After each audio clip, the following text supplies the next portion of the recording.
ಇವತ್ತಿನ ವಿಡಿಯೋದಲ್ಲಿ ತುಂಬಾ ಜನರ favourite black forest ice cream ನ ಯಾವ ರೀತಿಯಾಗಿ ಮಾಡೋದು ಅಂತ ನೋಡೋಣ. ಬ್ಲಾಕ್ ಫಾರೆಸ್ಟ್ ಐಸ್ ಕ್ರೀಮ್ ಒಂದು ಸ್ವಲ್ಪ ಕಾಸ್ಟ್ಲಿ, ಯಾಕಂದ್ರೆ ಇದಕ್ಕೆ ಹಾಕೋ ಇಂಗ್ರೀಡಿಯೆಂಟ್ಸ್ ಗಳು ಸ್ವಲ್ಪ ಜಾಸ್ತಿ ಇರುತ್ತೆ. ಅದಕ್ಕಾಗಿ ಇದ್ರ ಪ್ರೈಸಿಂಗ್ ಒಂದು ಸ್ವಲ್ಪ ಹೈಯರ್ ರೇಟ್ ಅಲ್ಲಿ ಇದೆ. ಒಂದ್ ವೇಳೆ ನಿಮಗೆ ಒಂದೊಂದು ಇಂಗ್ರೀಡಿಯೆಂಟ್ಸ್ ಸಿಗದೆ ಹೋದ್ರೆ ಏನೇನೆಲ್ಲ ಸಬ್ಸ್ಟಿಟ್ಯೂಟ್ಸ್ ನ ನೀವು ಹಾಕೋಬಹುದು ಅಂತ ಕೂಡ ಈ ವಿಡಿಯೋದಲ್ಲೇ ಹೇಳ್ಕೊಟ್ಟಿದ್ದೀನಿ. ತುಂಬಾನೇ ಟೇಸ್ಟಿ ಆಗಿರುವಂತಹ ಕ್ರೀಮಿ ಆಗಿರುವಂತಹ ಬ್ಲಾಕ್ ಫಾರೆಸ್ಟ್ ಐಸ್ ಕ್ರೀಮ್ ನ ಮನೆಯಲ್ಲೇ ಯಾವ ರೀತಿಯಾಗಿ ಮಾಡೋದು ಅಂತ ಇವತ್ತಿನ ವಿಡಿಯೋದಲ್ಲಿ ನೋಡೋಣ. ಈ ವಿಡಿಯೋ ಇಷ್ಟ ಆದ್ರೆ ಲೈಕ್ ಮಾಡಿ, ನಿಮ್ಮ ಫ್ರೆಂಡ್ಸ್ ಫ್ಯಾಮಿಲಿ ಎಲ್ಲರಿಗೂ ಹೆಚ್ಚು ಫೇಸ್ಬುಕ್ ವಾಟ್ಸ್ಆಪ್ ಎಲ್ಲ ಕಡೆ ವಿಡಿಯೋನ ಶೇರ್ ಮಾಡಿ. ನೀವಿನ್ನೂ ನಮ್ಮ ಚಾನಲ್ ಸಬ್ಸ್ಕ್ರೈಬ್ ಆಗಿಲ್ಲ ಅನ್ನೋದಿದ್ರೆ ನಮ್ಮ ಚಾನಲ್ ನಲ್ಲಿ ಇರುವಂತಹ ಎಲ್ಲ ವಿಡಿಯೋಸ್ನು ಚೆಕ್ ಮಾಡಿ ನೋಡಿ. ಒಂದು ವೇಳೆ ನಿಮಗೆ ನಮ್ಮ ಚಾನಲ್ ಇಷ್ಟ ಆಗ್ತಿದೆ ಅನ್ನೋದಿದ್ರೆ ಈ ಕೂಡಲೇ ಕೆಳಗಡೆ ಕಾಣ್ತಿರೋ red colour subscribe button press ಮಾಡಿ ಸಬ್ಸ್ಕ್ರೈಬ್ ಆಗಿ, ಮತ್ತೆ ಪಕ್ಕದಲ್ಲಿರೋ ಬೆಲ್ ಐಕಾನ್ ಪ್ರೆಸ್ ಮಾಡಿ ಆಲ್ ಅಂತ ಟ್ಯಾಪ್ ಮಾಡೋದನ್ನ ಮಾತ್ರ ಮರಿಬೇಡಿ. ಬನ್ನಿ ಒಂದು ಸಕ್ಕತ್ತಾಗಿರುವಂತಹ ಐಸ್ ಕ್ರೀಮ್ ರೆಸಿಪಿ ನೋಡ್ಕೊಂಡು ಬರೋಣ. ಮೊದಲಿಗೆ ವಿಪಿಂಗ್ ಕ್ರೀಮ್ ತಗೊಳ್ಳಿ. ಯಾವ್ದಾದ್ರೂ ಒಳ್ಳೆ ಕಂಪ್ನಿದು ನಾನ್ ಡೈರಿ ವಿಪಿಂಗ್ ಕ್ರೀಮ್ ತಗೊಳ್ಳಿ. ಈ ಕಂಪ್ನಿದು ಚೆನ್ನಾಗಿಲ್ಲ, ಸೊ ನಾನು ಈ ವಿಪಿಂಗ್ ಕ್ರೀಮ್ ನ ನಿಮ್ಗೆ ಸಜೆಸ್ಟ್ ಮಾಡೋದಿಲ್ಲ. ನನಗೆ ಇನ್ಯಾವ ಕಂಪ್ನಿದು ಸಿಕ್ಕಿಲ್ಲ ಅಂತ ಹೇಳಿ ನಾನು ಇದನ್ನ ಯೂಸ್ ಮಾಡ್ಕೊಂತಾ ಇದ್ದೀನಿ. ಪ್ಯಾಕೆಟ್ ಓಪನ್ ಮಾಡಕ್ಕೆ ಮುನ್ನ ಚಂದ ಶೇಕ್ ಮಾಡಿ ನಂತರನೇ ಯೂಸ್ ಮಾಡ್ಕೊಳ್ಳಿ.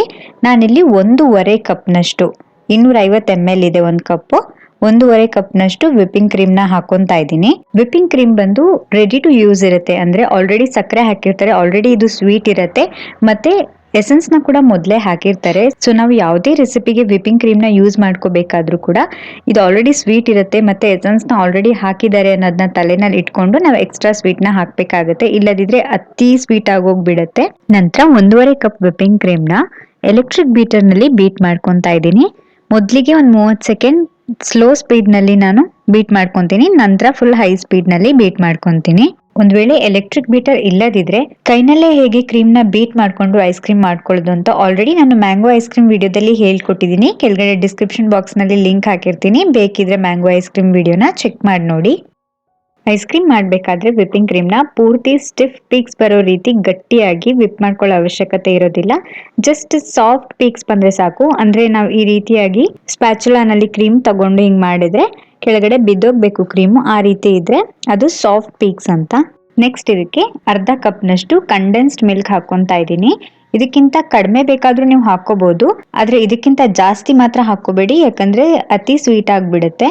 ನಾನಿಲ್ಲಿ ಅಮೂಲ್ ಅವ್ರದ್ದು ಕಂಡೆನ್ಸ್ಡ್ ಮಿಲ್ಕ್ ಯೂಸ್ ಮಾಡ್ಕೊಂಡಿದ್ದೀನಿ. ನೀವು ಯಾವ ಕಂಪ್ನಿದ್ ಬೇಕಾದ್ರೂ ತಗೋಬಹುದು. ಮತ್ತೆ 15 ml ಅಷ್ಟು, ಅಂದ್ರೆ 1 ಟೇಬಲ್ ಸ್ಪೂನ್ ಅಷ್ಟು ಮಿಲ್ಕ್ ಪೌಡರ್ ತಗೊಂಡಿದ್ದೀನಿ, ಹಾಲಿನ ಪುಡಿ.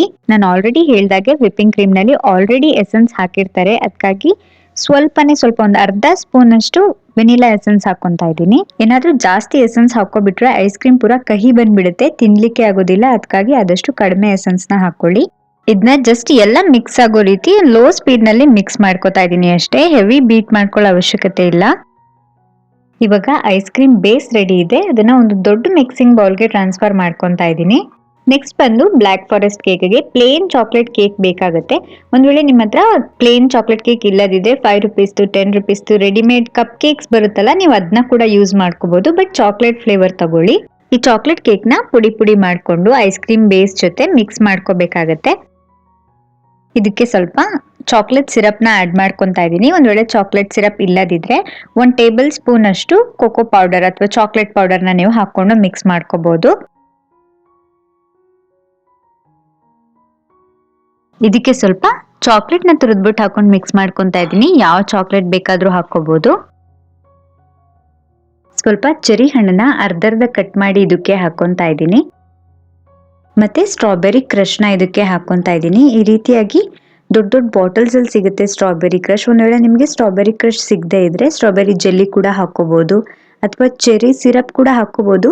ಬ್ಲಾಕ್ ಫಾರೆಸ್ಟ್ ಕೇಕ್ ವಿಡಿಯೋದಲ್ಲಿ ನಿಮಗೆ ಚೆರಿ ಸಿರಪ್ ನ ಯಾವ ರೀತಿಯಾಗಿ ಮಾಡ್ಕೊಳ್ಳೋದು ಅಂತ ಹೇಳ್ಕೊಟ್ಟಿದ್ದೀನಿ. ಒಂದ್ ವೇಳೆ ನಿಮಗೆ ಸ್ಟ್ರಾಬೆರಿ ಕ್ರಶ್ ಸಿಗದೆ ಹೋದ್ರೆ ಚೆರಿ ಸಿರಪ್ ನ ಮಾಡ್ಕೋಬಹುದು. ವಿಡಿಯೋ ಲಿಂಕ್ ಕೆಳಗಡೆ ಡಿಸ್ಕ್ರಿಪ್ಷನ್ ಬಾಕ್ಸ್ ನಲ್ಲಿ ಹಾಕಿರ್ತೀನಿ, ಚೆಕ್ ಮಾಡಿ ನೋಡಿ. ಇದಿಷ್ಟನ್ನು ಇವಾಗ ಚಂದ ಮಿಕ್ಸ್ ಮಾಡ್ಕೊಂಡ್ರೆ ಬ್ಲಾಕ್ ಫಾರೆಸ್ಟ್ ಐಸ್ ಕ್ರೀಮ್ದು ಬೇಸ್ ರೆಡಿ ಆಗ್ಬಿಡತ್ತೆ. ಇವಾಗ ಐಸ್ ಕ್ರೀಮ್ ನ ಯಾವ ರೀತಿಯಾಗಿ ಸೆಟ್ ಮಾಡ್ಕೊಳ್ಳೋದು ಅಂತ ನೋಡೋಣ. ಯಾಕಂದ್ರೆ ಬ್ಲಾಕ್ ಫಾರೆಸ್ಟ್ ಐಸ್ ಕ್ರೀಮ್ ಬಂದು ಲೇಯರಿಂಗ್ ಮೇಲೆ ಡಿಪೆಂಡ್ ಆಗಿರುತ್ತೆ. ಅದಕ್ಕಾಗಿ ಮೊದಲು ಒಂದು ಬಾಕ್ಸ್ ನಲ್ಲಿ ಚಾಕ್ಲೇಟ್ ನ ಪುಡಿ ಮಾಡಿ ಹಾಕೊಂಡಿದ್ದೀನಿ, ಮತ್ತೆ ಕೇಕ್ ನ ಪುಡಿ ಮಾಡಿ ಅದ್ರ ಮೇಲೆ ಒಂದು ಲೇಯರ್ ಹಾಕೊಂತಾ ಇದ್ದೀನಿ. ಮತ್ತೆ ಮಧ್ಯದಲ್ಲಿ ಒಂದೊಂದು ಚೆರಿ ಹಣ್ಣನ್ನ ಇಟ್ಬಿಟ್ಟು ನಾವು ಅವಾಗ್ಲೇ ರೆಡಿ ಮಾಡಿ ಇಟ್ಕೊಂಡಿರುವಂತಹ ಐಸ್ ಕ್ರೀಮ್ ಬೇಸ್ ನ ಇದಕ್ಕೆ ಹಾಕೊಂತಾ ಇದ್ದೀನಿ. ನೀಟಾಗಿ ಸ್ಪ್ರೆಡ್ ಮಾಡ್ಕೊಂಡು 1-2 ಸರಿ ಟ್ಯಾಪ್ ಮಾಡ್ಕೊಂತಾ ಇದ್ದೀನಿ, ಕರೆಕ್ಟ್ ಆಗಿ ಸೆಟಲ್ ಆಗ್ಲಿ ಅಂತ. ಮತ್ತೆ ಅದ್ರ ಮೇಲೆ ಒಂದು ಲೇಯರ್ ಸ್ಟ್ರಾಬೆರಿ ಕ್ರಶ್ ಹಾಕೋತಾ ಇದ್ದೀನಿ. ಮತ್ತೆ ಸ್ವಲ್ಪ ಕೇಕ್ ನ ಪುಡಿ ಮಾಡಿ ಹಾಕೊಂಡಿದ್ದೀನಿ. ಮತ್ತೆ ಸ್ವಲ್ಪ ಐಸ್ ಕ್ರೀಮ್ ಬೇಸ್ನ ಅದ್ರ ಮೇಲೆ ಹಾಕಿ ನೀಟಾಗಿ ಸ್ಪ್ರೆಡ್ ಮಾಡ್ಕೊಂಡಿದ್ದೀನಿ. ನಂತರ ಮೇಲಿಂದ ಚೆನ್ನಾಗಿ ಕಾಣಿಸ್ಲಿ ಅಂತ ಹೇಳಿ ಸ್ವಲ್ಪ ಚೆರಿ ಮತ್ತೆ ಚಾಕ್ಲೇಟ್ನ ತುರಿದ್ಬಿಟ್ಟು ಹಾಕೊಂಡಿದ್ದೀನಿ. ಇದ್ರ ಲಿಡ್ ಕ್ಲೋಸ್ ಮಾಡಿ 9 ರಿಂದ 10 ಗಂಟೆಗಳ ಕಾಲ ಮೀಡಿಯಂ ಟೆಂಪರೇಚರ್ನಲ್ಲಿ ಇದನ್ನ ರೆಫ್ರಿಜರೇಟ್ ಮಾಡ್ತಾ ಇದ್ದೀನಿ. ಉಳಿದಿದ್ದ ಐಸ್ ಕ್ರೀಮ್ ಬೇಸ್ನ ಕೂಡ ಇನ್ನೊಂದು ಬೌಲ್ಗೆ ಹಾಕೊಂಡು ಅದೇ ರೀತಿ ಲೇಯರಿಂಗ್ ಮಾಡ್ಕೊಂಡು ಮೇಲ್ಗಡೆ ಚಾಕ್ಲೇಟ್ನ ತುರ್ದು ಹಾಕೊಂತಾ ಇದ್ದೀನಿ, ನೋಡ್ಲಿಕ್ಕೆ ಚೆನ್ನಾಗಿ ಕಾಣಿಸ್ಲಿ ಅಂತ. ಇದನ್ನ ಪೂರಾ ನೀಟಾಗಿ ಕ್ಲೋಸ್ ಮಾಡಿ ಒಂದು ರಾತ್ರಿ ಪೂರಾ ರೆಫ್ರಿಜರೇಟ್ ಆಗ್ಲಿಕ್ಕೆ ಬಿಟ್ಟಿದ್ದೀನಿ.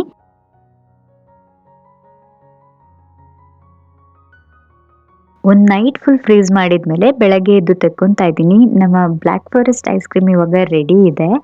ನಿಮ್ಗೆ ಇದನ್ನ ಹೇಗ್ ಬೇಕು ಆ ರೀತಿಯಾಗಿ ಸರ್ವ್ ಮಾಡ್ಕೋಬಹುದು. ಕಪ್ನಲ್ಲಿ ಸರ್ವ್ ಮಾಡ್ಕೋಬಹುದು, ಕೋನಲ್ಲಿ ಸರ್ವ್ ಮಾಡ್ಕೋಬಹುದು, ನಿಮ್ಮ ಇಷ್ಟ. ನಾನಿಲ್ಲಿ ಕೋನಲ್ಲಿ ಸರ್ವ್ ಮಾಡ್ಕೊತಾ ಇದ್ದೀನಿ. ಈ ರೀತಿಯಾಗಿ ಸರ್ವ್ ಮಾಡಿಕೊಟ್ರೆ ಮಕ್ಕಳಂತೂ ತುಂಬಾನೇ ಇಷ್ಟಪಟ್ಟು ತಿಂತಾರೆ. ನೀವು ಕೂಡ ಟ್ರೈ ಮಾಡಿ ನೋಡಿ, ಹೇಗ್ ಬಂತು ಅಂತ ನನಗೆ ಕಮೆಂಟ್ ಮಾಡಿ ತಿಳಿಸೋದನ್ನ ಮಾತ್ರ ಮರಿಬೇಡಿ.